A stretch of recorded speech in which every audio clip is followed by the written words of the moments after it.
मी संदेश तुकाराम कारले, राहणार खंडाळा तालुका जिल्हा नगर। आत्ता सरकारने सध्या कांदा निर्यात बंदी चालू केल्याची एक खोटी बातमी या ठिकाणी निवडणुकीच्या तोंडावर नुकतीच सांगितली। जर निर्यात बंदी जर चालू खरंच उठवली असती तर कांद्याचे भाव पटपट पटपट वाढतात। कारण ज्या दिवशी निर्यात बंदी केली त्या दिवशी 45 रुपये किलो कांदा जो होता, ज्याच्यावर 40% निर्यात शुल्क होतो, तो कांदा दुसऱ्या तिसऱ्या निलावाला डायरेक्ट 10 ते 15 रुपये किलोवर आला आणि शेतकऱ्याचं एका किलो मागे 30 रुपयाचं नुकसान झालं। किलो मागे 30 रुपयाचं नुकसान होत असताना जर आपण त्याचं गणित जर मांडायचा प्रयत्न केला तर एका एकरमध्ये कमीत कमी 200 गोण्याचं उत्पादन शेतकऱ्याला मिळत असतं।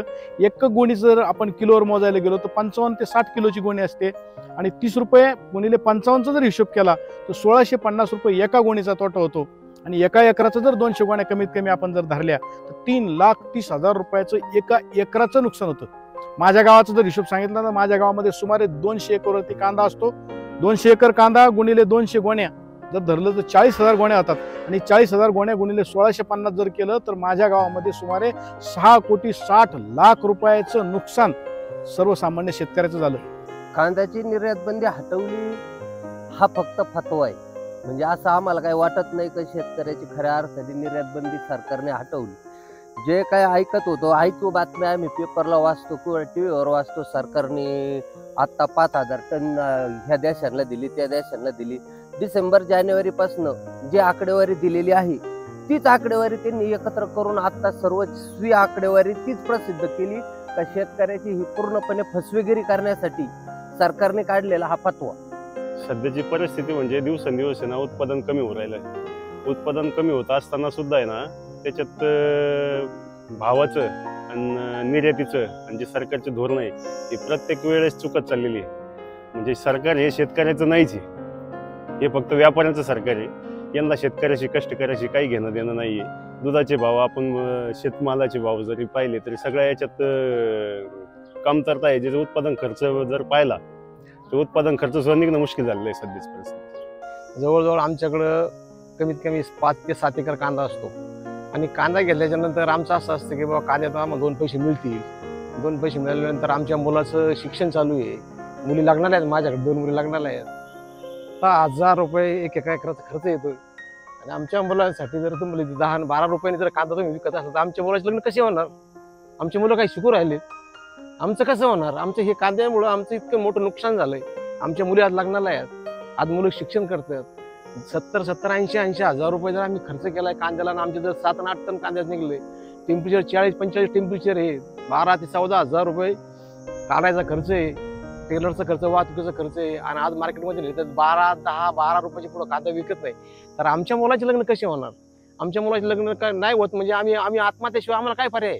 कामाला जातोय 8 वाजल्यापासून कांद्याला, कांदे लावायला जातोय रोज। आता आजच बंद आहे, नाही तर रोज उन्हात कामाला जातोय। काला भाव नाही काय नाही, केले बिगर काहीच नाही आम्हाला। कांदे लावले, आज वरती लावले, त्याचा काही बुंगू नाही गेले, सायबीन केली त्याचं काहीच नाही।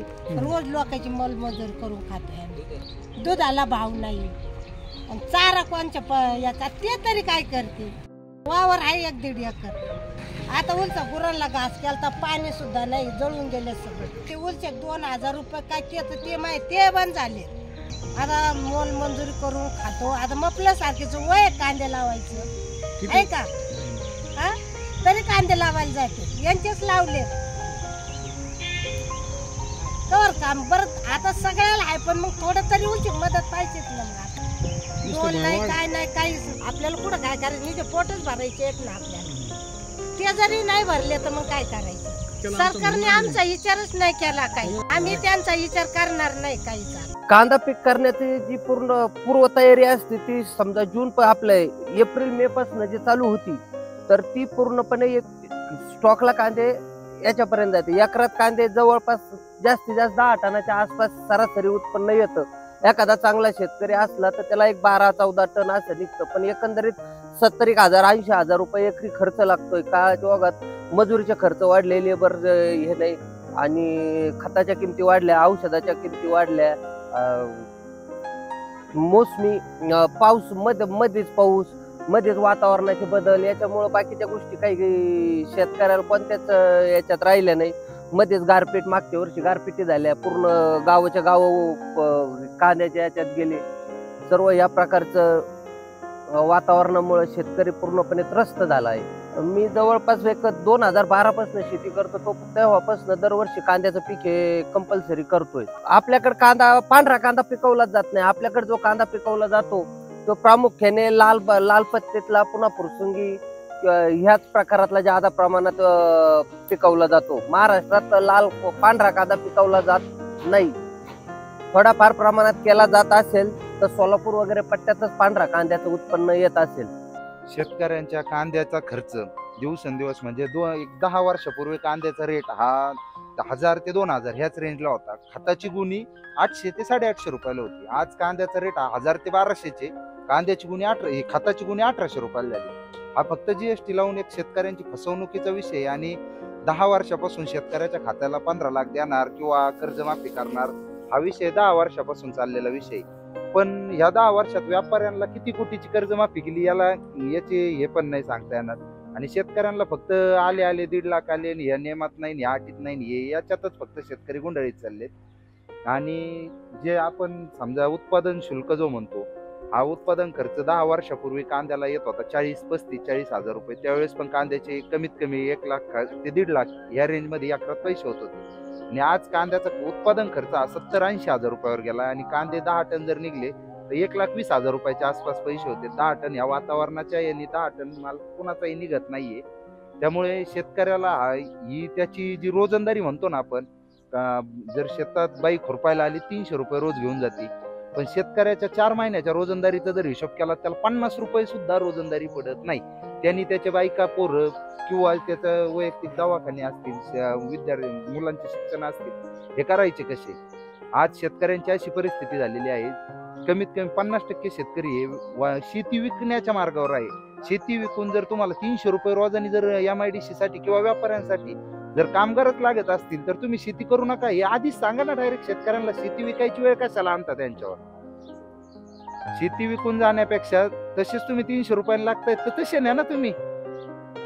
फक्त दाखवायचं शेतकऱ्यांना कर्जमाफीची अपेक्षा आहे किंवा शेतकरी उत्पादन काढत नाही, हे दाखवायसाठी लोकांना दाखवत आहे सरकार. फक्त शेतकऱ्याचं नाव बदनाम करण्याचं काम करीत आहे, दुसरं काही नाही. आज आम्हाला आमच्या कांद्याचे इतके हाल झाल्यामुळं आमच्या कुठल्याही प्रकारचं आम्हाला परपंचित काही इतकं मोठं नुकसान झाल्यामुळे आम्हाला कुठलंच काही निर्णय घेता येत नाही.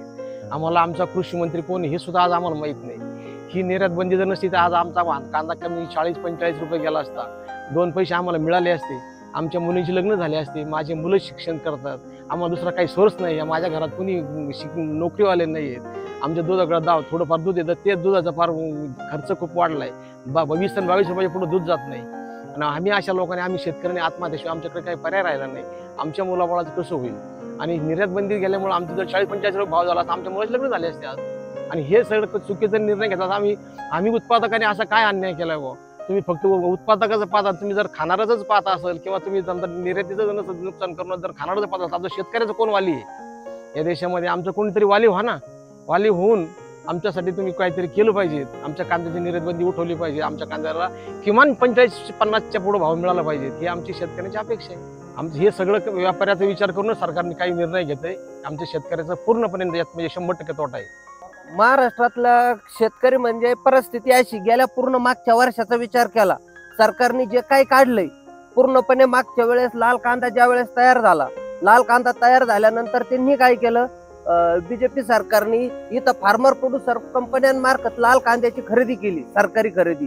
ती खरेदी इथून इथं 13 रुपये 14 रुपयांनी महाराष्ट्रात खरेदी केली. नाशिक जिल्ह्यातनं, नगर जिल्ह्यातनं, सोलापूर जिल्ह्यातनं ती खरेदी इथून गुजरातला दिली.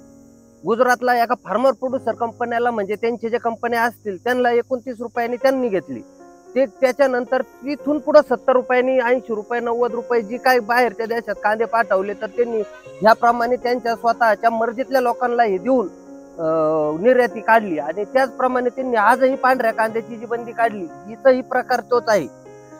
पांढरा कांदा फक्त गुजरातचा याच्यासाठी केलाय. आणि महाराष्ट्रात त्यांना आत्ताच्या बेल्टमध्ये जे आतापर्यंत विदर्भ मराठवाड्याच्या कोपऱ्यापर्यंत इलेक्शन होतं, आता ज्या वेळेस पश्चिम महाराष्ट्र किंवा उत्तर महाराष्ट्राच्या कोपऱ्यापासून इलेक्शन निघले, आता हे 7 तारीख ते 13 तारखेचे हे 2 टप्प्यातले जे इलेक्शन आहे ते इकडचे कांदा बेल्ट मध्ये असल्यामुळं सरकारने पूर्णपणे नाशिकमध्ये समजा आता त्यांचे जे नाशिकचे उमेदवार असतील, पलीकडं मालेगावच्या पट्ट्यातले उमेदवार, त्यानंतर नगर जिल्हा, आशा असल्यामुळेच माणूस शिकत ना. मोफत शिक्षण आहे, नोकरीच नाही ना, तिला किती का पण आशा आहे. भाजप सरकारला मतदान नाही करणार, वाटोळं केलं त्यांनी. सरकारने फक्त गुजरातला जी निर्यात दिली 2000 टनाची जी निर्यात दिली पांढऱ्या कांद्याला, तर नेमकं महाराष्ट्र हा देशातला सर्वात मोठा कांदा उत्पादक राज्य म्हणून ओळखलं जातं. त्याच्या खालोखाल मध्य प्रदेशमध्ये कांद्याचं उत्पन्न चांगल्या प्रमाणात होतं. मग ह्या 2-3 राज्य जे आहेत, राजस्थानमध्ये होत असेल किंवा इकडे होत असेल, मग बाकीच्या राज्यांना का नाही? महाराष्ट्रावर प्रामुख्याने कांदा हे पीक महाराष्ट्रातच पूर्ण आशिया खंडात सगळ्यात जादा प्रमाणात जरी म्हटलं तरी वावगं ठरणार नाही. इतक्या प्रमाणात कांद्याचं उत्पादन या ठिकाणी केलं जातं. आणि सरकारने फक्त गुजरातचं प्रेम आपल्या समोर ठेवून गुजरातलाच पांढऱ्या कांद्याची परवानगी दिली, असं आमचं स्पष्ट मत आहे. आमचे जे आता खासदार जे निवडणूक लढवतात त्यांनी सांगितलं का कांद्याच्या भावाचा आणि सरकारचा काहीच संबंध नाही. मग निर्यात बंदीचा निर्णय कोण घेतोय? 40% निर्यात शुल्क लावायचा निर्णय कोण घेतोय? आपण व्यवस्थितरित्या सांगितलं पाहिजे. खूप शिकले सवरलेले, आपल्याकडून खूप अपेक्षा होत्या. मागच्या 5 वर्षाला आम्ही आपला प्रचार केला की एक चांगला माणूस सुशिक्षित खासदार येतोय, परंतु त्या सगळ्या अपेक्षित भंग झालाय.